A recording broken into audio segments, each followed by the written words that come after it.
Hi everyone, welcome back to Accounting with Morgan. Today we're talking about the double entry accounting system.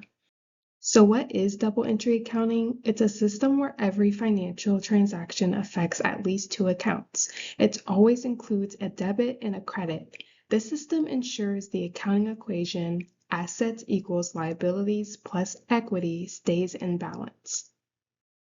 The key idea here is that debits must always equal credits. So for every dollar that comes in one account, a matching amount goes out of somewhere else. It's like a built-in error checker that helps accountants track where money is coming from and where it's going. So here's a quick example. Let's say your company earns $1,000 from a customer.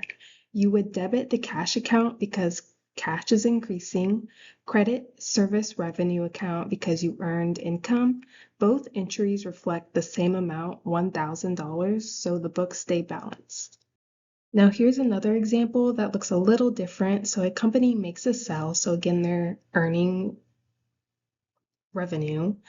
And so they make a sale for an item for $400 and the customer pays $300 in cash and $100 on account. So you would debit cash $300 and then debit accounts receivable because the customer owes the company, and then you would credit sales revenue for $400, and so the debits equal the credit. So why do we use this system? First, it helps keep the books accurate and reduces errors. Second, it gives a full picture of each transaction, not just what was received, but also what was given in exchange. And most importantly, it forms the foundation for preparing all major financial statements. Some common mistakes to avoid with double entry: forgetting to record both debit and the credit, using unequal amounts for each side, posting the wrong account type. Always double check that your transaction is balanced and that it's going into the right accounts. To sum it up, the double entry accounting system ensures accuracy, balance, and a clear record of every transaction.